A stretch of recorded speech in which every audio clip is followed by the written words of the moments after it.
What does it mean to lose everything you thought was yours, only to find the real cost is the family you left behind? I was Grandpa's favorite. At least, that's what I believed growing up. Every summer, I'd spend weeks at his creaky old house, listening to his stories about the war, his first love, and the orchard he planted with his bare hands. He'd ruffle my hair, call me his little warrior, and promise I'd inherit the orchard one day. It wasn't just land, it was his legacy, the one thing he poured his soul into. I dreamed of tending those apple trees, of keeping his memory alive. But dreams have a way of crumbling.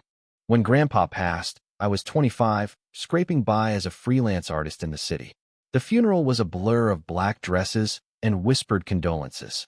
I stood by his coffin, clutching a photo of us in the orchard, expecting to hear my name when the lawyer read the will. Instead, I heard nothing. My mother, my aunts, my cousins, they got everything. The house, the orchard, the savings. I got a single letter, sealed with wax, containing one sentence. "You're strong enough to make your own way, Sarah." Strong enough? It felt like a betrayal. Grandpa knew I was struggling, knew I'd poured my heart into plans for that orchard.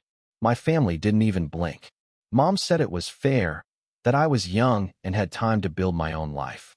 My aunt smirked, as if I'd been naive to expect anything. My cousins, who'd barely visited Grandpa, were already planning to sell the land for condos. Rage burned in my chest. If they thought I was nothing, then I'd be nothing to them. I cut them off. No calls, no texts, no holiday dinners. I blocked their numbers, deleted their emails, and moved to a tiny studio apartment across town. I told myself I didn't need them. I'd make my own legacy, just like Grandpa said. Days turned into weeks, and I threw myself into my art, painting feverishly dark, swirling images of broken trees and empty skies. The city became my refuge, its chaos matching the storm inside me. I was free, wasn't I? But freedom has a price.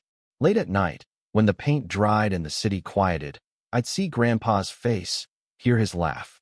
I'd wonder if I'd misread him, if his letter was meant to push me forward, not tear me apart. Doubt crept in, but pride kept me silent. I couldn't go back, not after they'd chosen greed over me. A month later, Mom showed up at my door. Her eyes were red, her hands trembling as she clutched a crumpled tissue. "Sarah," she whispered, "I'm so sorry." I didn't let her in. I stood in the doorway, arms crossed, my heart a fortress. She said the family was falling apart. The aunts were fighting over the orchard's profits. My cousins had sold their shares to a developer, and the trees were being bulldozed. Mom had tried to stop it, but no one listened. She'd lost her sisters, her nieces, her sense of home. And now, she was losing me. Why should I care? I asked, my voice cold. You didn't care when I was erased. Her tears fell harder, but I didn't budge. She left, and I shut the door, my chest tight. I told myself I was right. They'd made their choice, and I'd made mine. Weeks passed, and the city felt colder. My paintings grew darker, unsold canvases piling up in my apartment. One night, I found Grandpa's letter in a drawer. I read it again, and this time, I saw it differently. You're strong enough to make your own way. Maybe he wasn't cutting me out. Maybe he was setting me free not from his love, but from the weight of a family that didn't see my worth. I drove to the orchard the next day. It was gone, replaced by a skeleton of concrete and steel. I stood where the trees once grew, the air heavy with the scent of dust. I realized then that the legacy wasn't the land, it was the strength Grandpa saw in me. He'd known the family's greed would tear itself apart. He'd wanted me to rise above it. I called Mom. She answered on the first ring, her voice breaking. We met at a diner, and for the first time in months, we talked. Not about the will or the orchard, but about us. She admitted she'd been wrong to stay silent, wrong to let the family's choices hurt me. I admitted my pride had kept me away too long. It wasn't forgiveness, not yet, but it was a start. The orchard was gone, but I wasn't.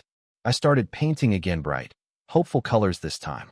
I reached out to galleries, took risks, and slowly, my work found a home. Mom and I began rebuilding, one conversation at a time. The rest of the family? They faded into their own battles, their inheritance a hollow victory. Grandpa's letter was right. I was strong enough. But strength isn't cutting people off or standing alone. It's choosing who to let back in, who to fight for. Mom's tears taught me that.